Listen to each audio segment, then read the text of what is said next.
Good afternoon, brothers and sisters. I pray that your day has been filled with blessings and rewards, that you've taken time today to really reflect upon your walk with Christ.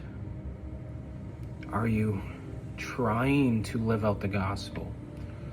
Are you trying to be a faithful servant? Or have you been tricked by this world? Are you chasing temporary pleasures? I just hope that you take time today to really reflect upon that. Are you walking the narrow road that very few people take? Or are you walking the wide road that so many of us have walked, especially when we're chasing sexual pleasure, when we're lusting, when we're chasing money, when we're chasing fame and fortune? We're willing to do things that Christ very specifically has told us not to do. Brothers and sisters, I'm going to be sharing a poem that I wrote today, which is about anxiety. And I don't think we talk about anxiety enough, especially within the Christian community. We have to be honest and say that anxiety disorders can be very crippling. Some people have an anxiety disorder that really makes it impossible to take care of themselves, to go outside, to have friends, to have relationships. There are several anxiety disorders that really can just make living extremely difficult. And so I wanted to write something today that really talks about that. It talks about what anxiety can be like. Because I hear in videos all the time Christians saying, oh, anxiety can be cured, anxiety can be healed. You just need to pray, you just need to ask God to heal you, you just need to read the Bible, you just need to pray, and the anxiety can be taken away. And it's like, no, sometimes it can't. Sometimes God will say, no, I'm not healing you from anxiety. No, I'm gonna keep that anxiety in your life because I want to teach you something important. And so there's times where God does not heal the people he loves. There's sometimes that God does not remove those thorns of the flesh, and it's usually for a very good reason. So, brothers and sisters, a quick introduction before we start this poem. For those who are new, my name is Stephen. I am a writer, a poet. I love Dungeons and Dragons. I love board games. I'm 35 years old. I live in Minnesota in a group home for disabled adults. I'm an addict in recovery, and I have schizophrenia. So that's a little bit about me. My day has been okay so far. I had a job interview this morning at St. Cloud State University for a baker position in the food service department, I guess you could say. The interview went pretty good, pretty dang good. They said they would call me tomorrow whether I got the position or not. So please keep me in your prayers, and hopefully I can get this part-time job. So we'll see. Brothers and sisters, this poem is called Held While I Tremble. And like I said, it's about anxiety. So I'm going to read it to you. Anxiety doesn't knock. It kicks the door in before my feet ever hit the floor. It whispers, today they're going to notice. Notice what?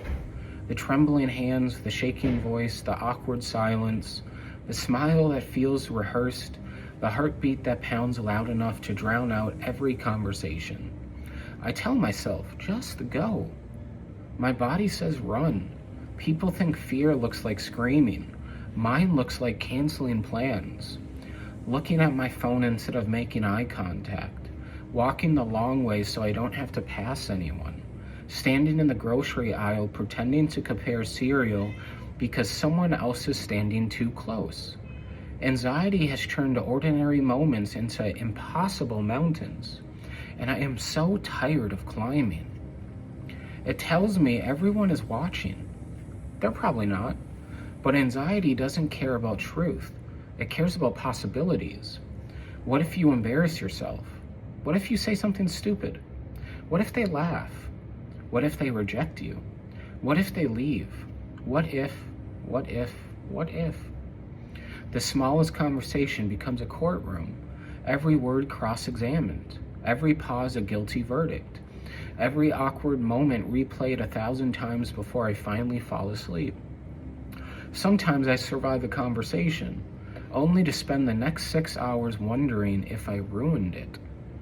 People have told me, just relax, as if anxiety were a light switch, as if I hadn't already prayed, cried, paced the floor, and begged God to quiet the storm.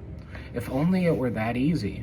Anxiety is exhausting, not because I am weak, but because my mind never stops running. It runs marathons while my body stands perfectly still. It imagines disasters that never happen. It prepares speeches I'll never give.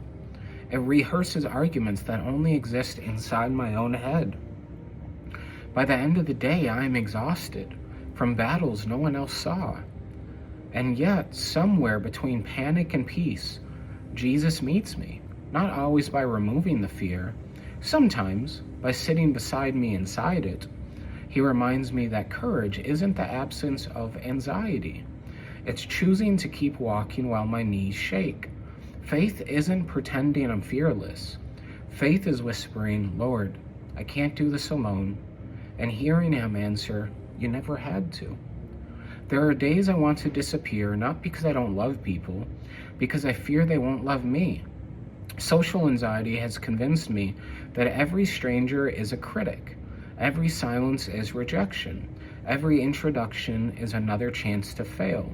But Jesus, he introduced himself to fishermen, tax collectors, lepers, and sinners. Not one of them had to earn his attention. Neither do I. I've learned something. Anxiety is loud, but God is faithful. Anxiety says you are alone. God says, I will never leave you. Anxiety says you are not enough. God says, my grace is sufficient. Anxiety says, hide. Jesus says, come to me. One voice steals my peace, the other gives his. Every day I decide which one I will believe. Maybe anxiety will always ride in the passenger seat.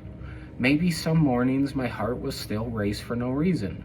Maybe conversations will still feel harder than they should. But anxiety doesn't get the steering wheel anymore. Christ does. Because my identity isn't the anxious one. It isn't the awkward one. It isn't the one who never fits in. My identity is child of God, purchased, forgiven, loved, chosen.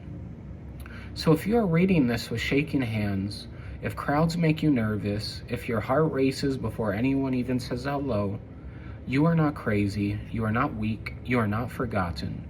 You are deeply loved by a Savior who understands every fear you have never spoken aloud.